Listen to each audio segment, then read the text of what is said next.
We came all the way up from Southern Alberta, from the Brooks area, and I'm happy to be here today to talk about one of our plot trials that we've kind of had ongoing as part of our program. Like was mentioned, I'm from the Alfalfa Seed Commission of Alberta. We're headquartered out of Brooks, Alberta. That's pretty central to our growers.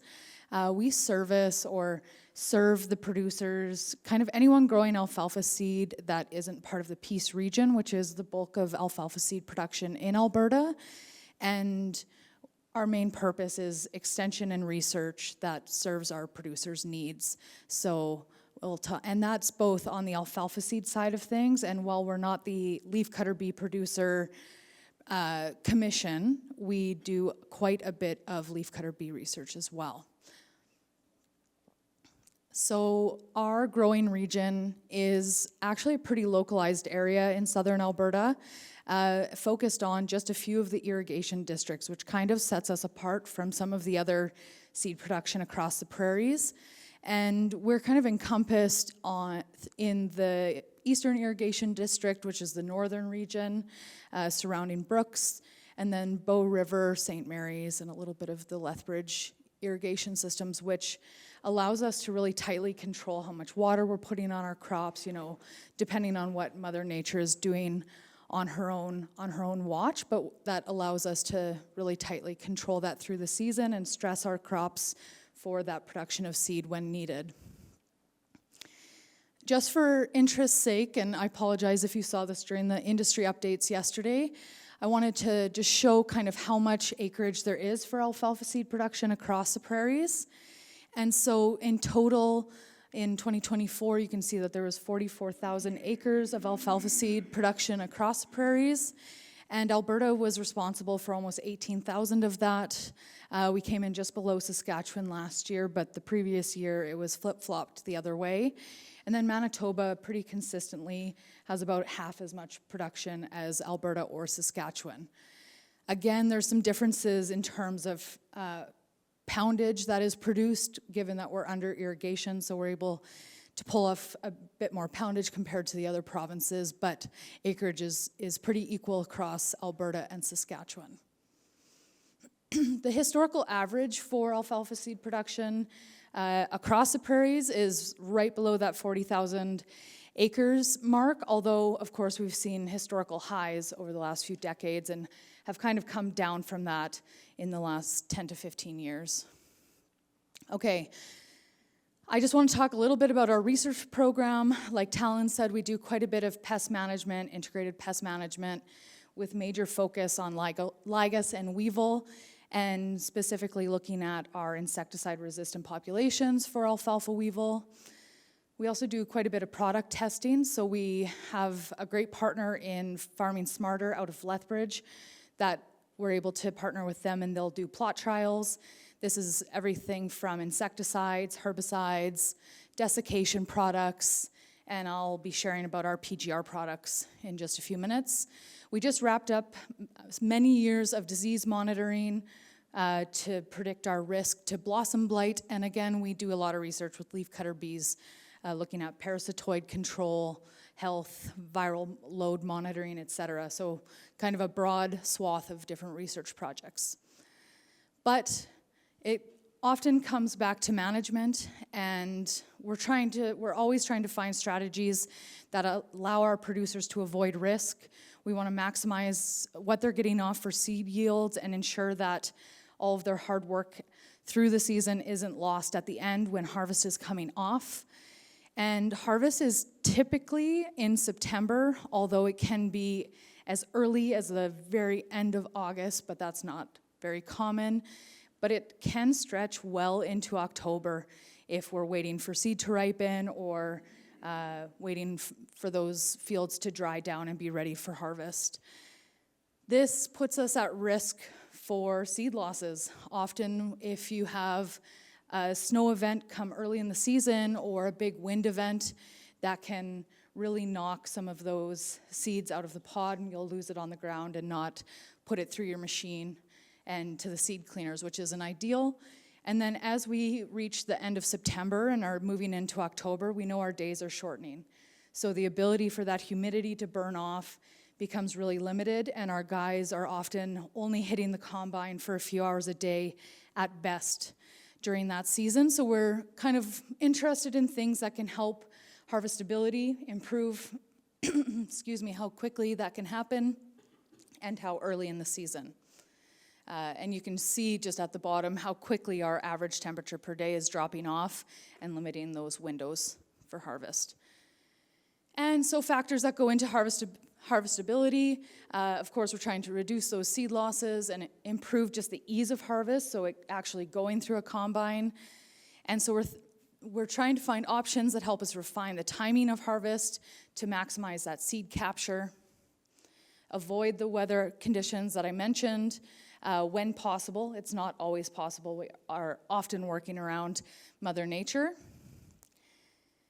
And anything that we do to the field, management-wise or application of products, we have to make sure that that is not affecting seed uniformity. We need all of those seeds maturely to be mature and uniformly desiccated. One of the main tenets that we're looking for in terms of PGRs is, can we find something that is going to reduce overall biomass? When you think about a dirty seed sample, what you're often seeing in there is chaff from the plants themselves, and all of that has to be cleaned out at the end of the year. So we're thinking, can we reduce that biomass that's actually going through the combine?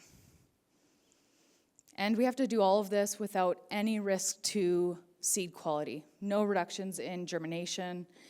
So it's risky. We don't want to put any of that at risk. And just the overarching question of all of this is, can we see a yield bump with these products as well? So not just looking at harvest itself, but actually looking at how much seed is coming off and going to the cleaners. And the flip side of this is, what does dockage look like if we are able to reduce that biomass? And that's a big if. These products hadn't been previously tested under irrigation in Alberta. So we partnered with Farming Smarter to do plot trials, and the overarching question is, will the plant growth regulators reduce the plant height significantly? Will it help initiate early flowering and thus early seed set, and also then early maturity in alfalfa seed fields under pivot irrigation? And so we tested 3 products. This started in 2021, I believe. So we tested B9, which is the Daminozide, A-Rest, which is Ancymidol, and then the Trinexapac-ethyl, which is Moddus, which lots of you would be familiar with, and to look at a number of parameters to see if we can reduce that overall biomass of the alfalfa. Okay, so we did this across 3 years, so totaled 7 site years. We try to get some variability, of course, across our growing area, and this ends up resulting in some variability just based on soil types or management strategies, etc. But it also gives us a good picture of how these products react over time, and then 4 replications per field, kind of randomly assigned to account for any of those small microclimate issues. So it ends up looking like a long strip in your field, blocked out into plots that are all marked. You can see it in the photo in the background. And of course, what this ends up looking like, if you can visualize it, are strip trials along the B-axis row.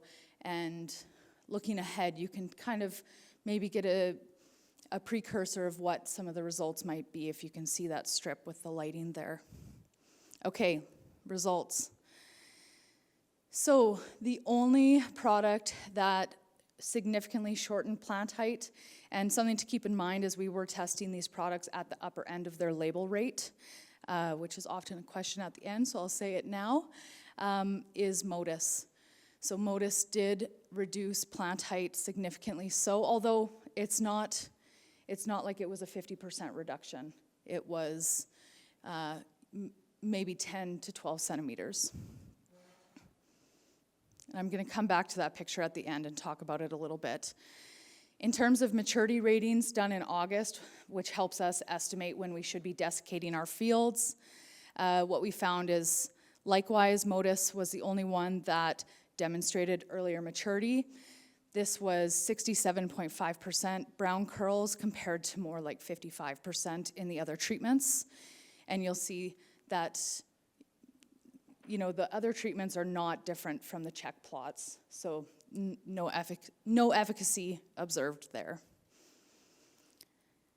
The next piece is interesting, and I'll try to be as clear as possible, but again, the only significant change we saw was with Moddus was significantly higher than the check plots, which is great. That's what we want to be seeing. But you can see that Moddus isn't statistically different from the other products, but those other products are also not statistically significantly different from the check.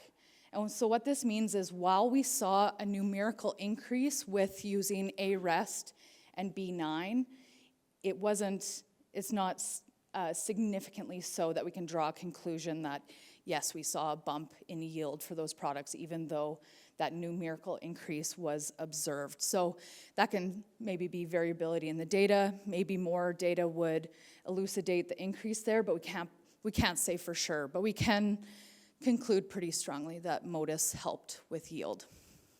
But again, if you just take a look, that's by about 700 kilograms per hectare. So that can be a significant bump.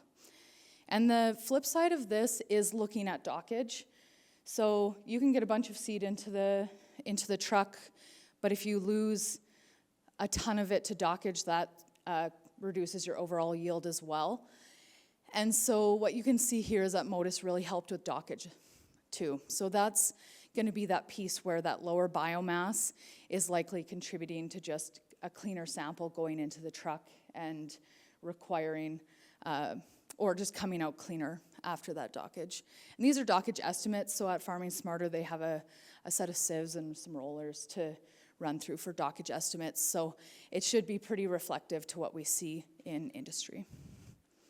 Okay, so the overall picture, I just had numbers on there. So yeah, you can see that dockage dropped down to below 12% compared to pushing 16, 17% in some of the other products. So pretty significant when you think about it. But so overall, yes, we did see reduction in height in the Moddus plots, probably contributed to quicker dry down at the end of the season, better harvestability, and this coupled with early maturity of seed pods could mean an earlier and easier harvest.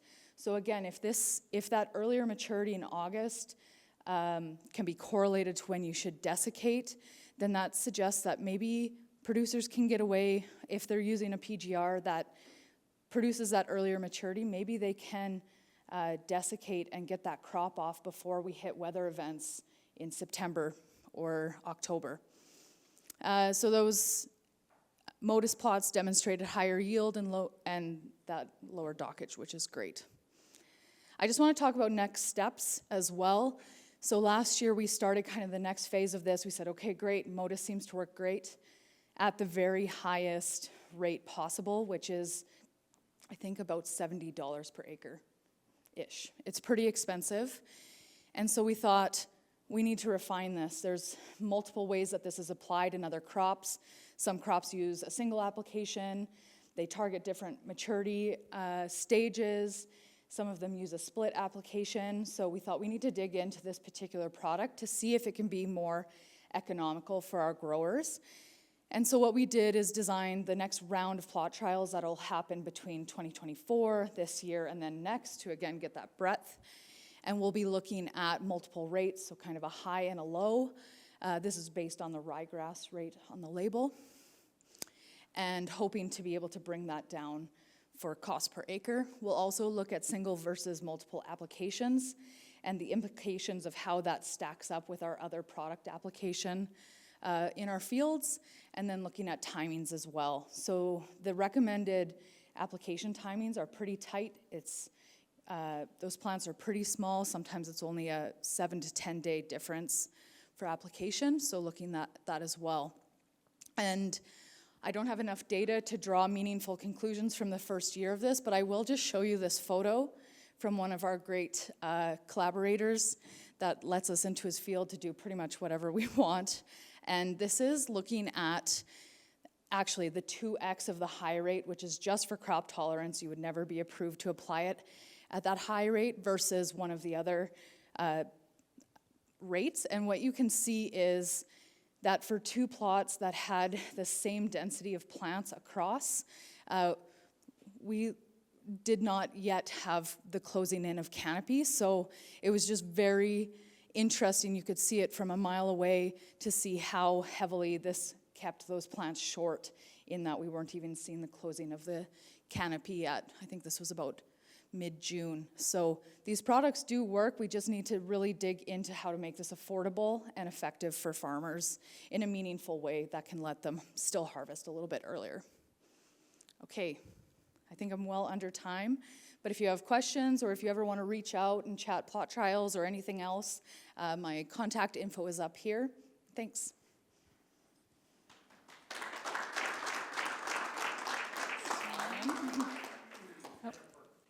Yeah. I think any that 13% less, 13% more mature seed. What kind of yield difference did you see? I mean, across the study, so we still saw about 100 kilograms per hectare yield difference in those same plots so improved yield. In those plots, you could really see the flowering come on quite a bit earlier. And I can't speculate, well, I'm going to speculate, but I can't say for sure how the bees reacted. But those plots were just dark, bright, dark, consistent purple through those plots earlier than any of the others. And it makes me wonder if maybe there was more uniform pollination because the plants weren't as tangled, or it was a more uniform access to flowering. I don't know if that answers your question. The other thing is when you put plant growth regulators on barley, you're in dry land. Mm-hmm. You got to worry about all that. You can't stunt your crop. Mm-hmm. There'd be such a thing as doing a reduced rate on dry land in case you don't get rain. Likely. I don't know the answer to that. Is there anybody? I mean, I've done it on. Yeah, they've done some of this in Saskatchewan, so it'd be a good place to ask too. The alfalfa. Yeah, the Saskatchewan Wayne. 100 kilograms. That's a huge. Mm-hmm. Mm-hmm. That's the problem. You get a nice crop. Yeah. Pollinated and then it just lodges in August. Mm-hmm. It's tough to know how it would apply across an entire field as well. These are small plots, so this is kind of like optimal placement, consistent stand, etc. So it's probably pretty ideal conditions. I'm not sure you'd see the same response at your edges or low patches either. So with a grain of salt, right? When was that? What stage spray? They were sprayed, I think it would have been around June 10th, or PGRs, yeah, like 10 to 15 centimeters. Yeah, earlier, yeah. I have a question here. Sure. When you do these crop workers, does it affect the yield of the bees themselves? Or has that never been researched? It's so with the small plots, it's such a small piece of the field that I don't think we could tie it to bee yield. So there's been no big, large-scale testing of this? Not that I'm familiar with.